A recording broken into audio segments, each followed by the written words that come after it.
Hey guys, welcome back for another budgeting session. I do get paid tomorrow, so I want to go ahead and budget for that paycheck.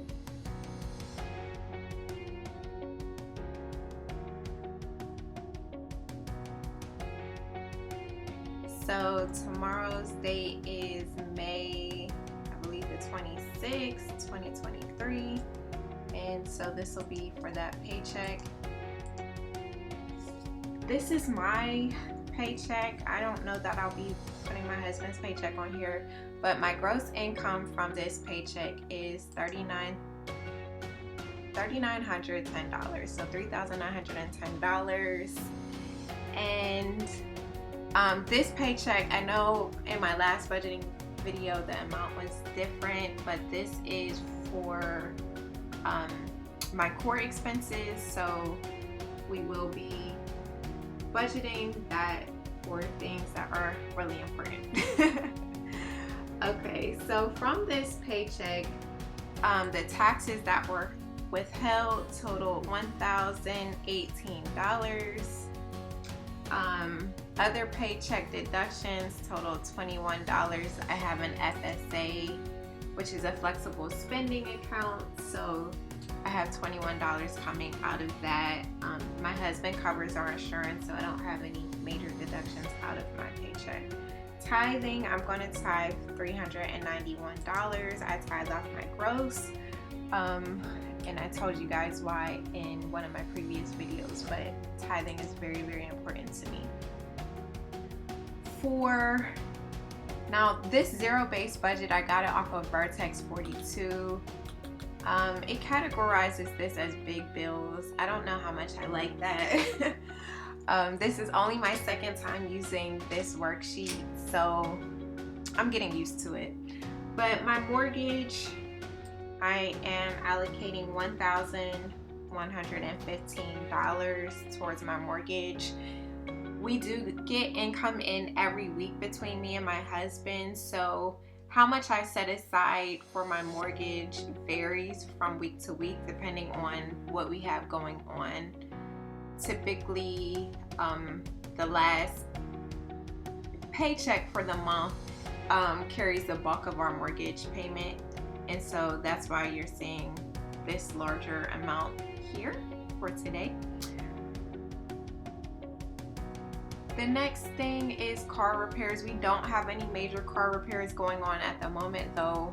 Guys, this year I think we've spent a good $10,000 on car repairs. We probably just need a new car. We do need new cars, but we're not going to do that at this moment. But we have spent a whole lot on car repairs. So we do have a car budget set aside. It was really supposed to just be for maintenance, not repairs. So like oil changes or registration, we have that set up in like a high yield savings account. But yeah, we've been spending a whole lot on car repairs. Hopefully we are done with those repairs. The next thing, nothing else in this big bills section. So the next thing is student loan payments. I paid $341 on my student loan every week for the time being. That will change once federal student loans go back into effect, because I am using a portion of what would have been my husband's federal student loan payment on my student loans. So this amount will change in a few months, but as of right now, that's how much I'm paying towards my student loan. So if we go back up to utilities, well, really this is the small bills category.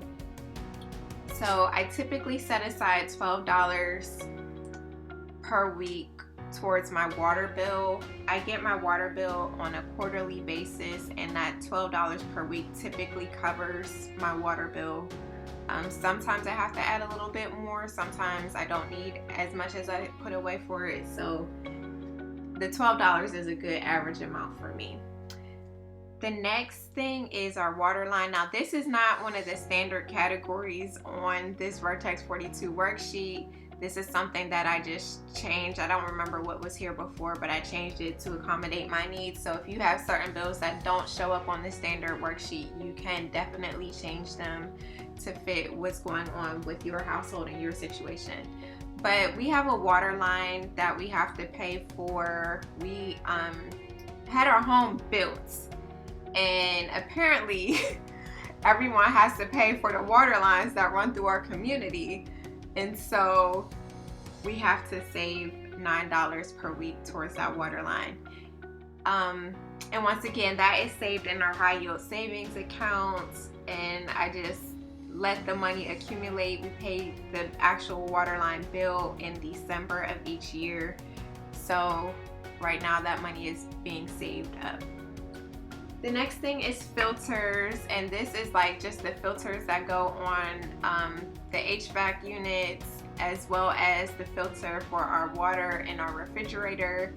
Yes, I do budget for this because it is a recurring expense. It's an expense that I know I'm going to have, and I save $5 per week for our water bills, and that once again goes into our high yield savings account.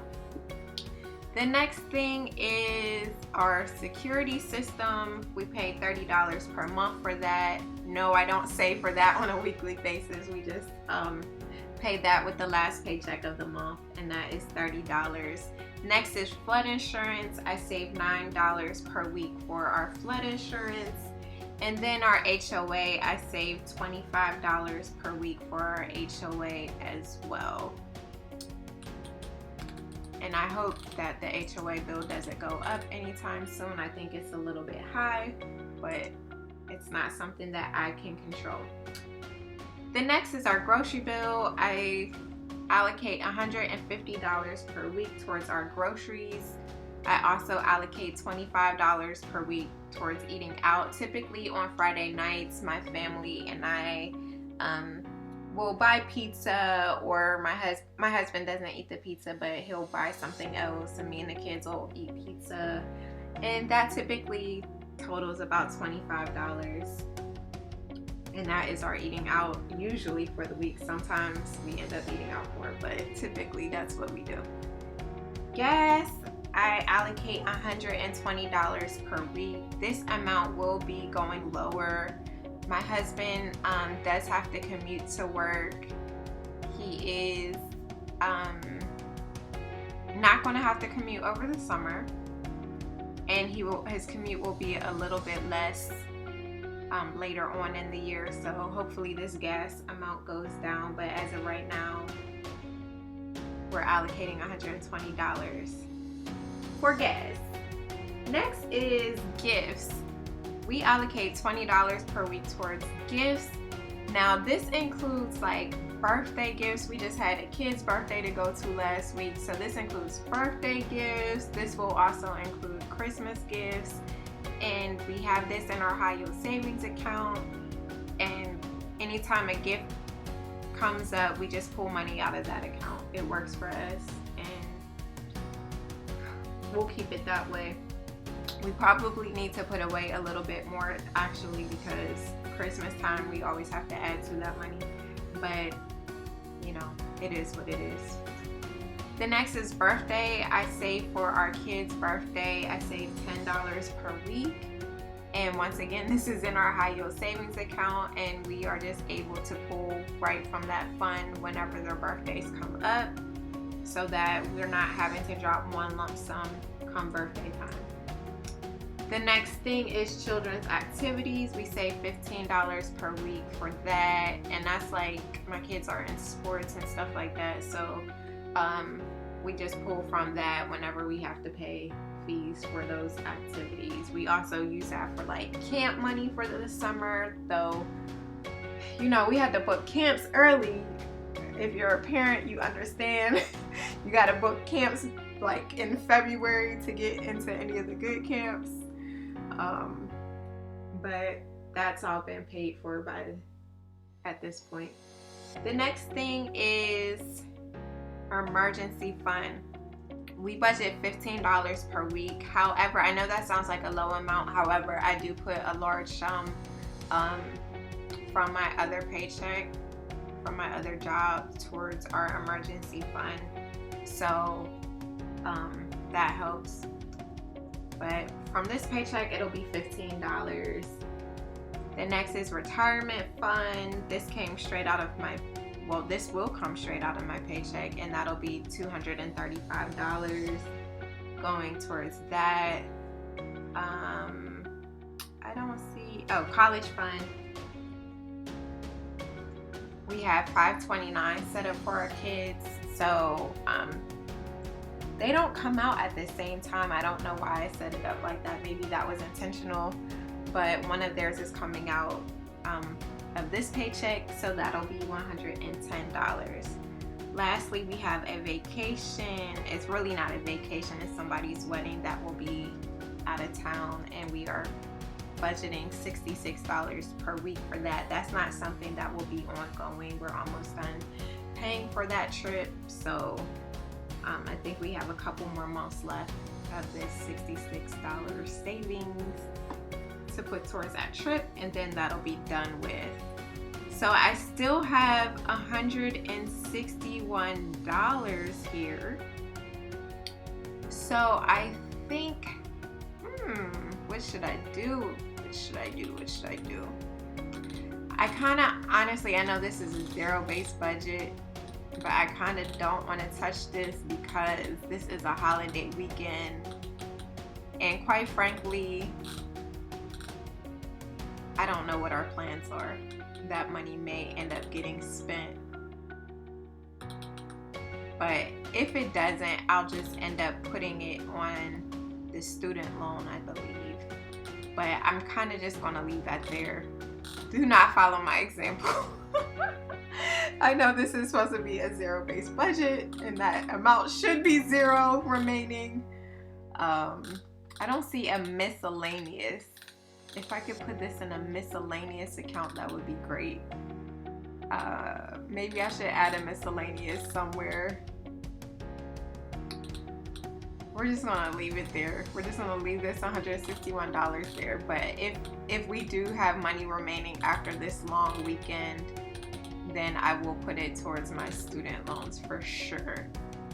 Thank you for budgeting with me. If you like this video, please hit the like button. Don't forget to subscribe to my channel. I'll actually be making another video to show my progress on my debt, as well as a video to show my net worth and close out the month of May so we can see what my net worth looks like. This video is not just about, this channel is not just about budgeting, it's also about paying off debt and accumulating wealth.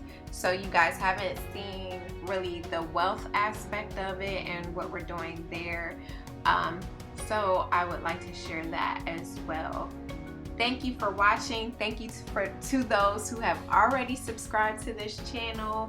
I hope this is encouraging to you. I hope that you share this video with someone else that may need some encouragement. We're all in this together. Feel free to leave a comment in the comment box and check out my other videos. Thanks and have a wonderful day.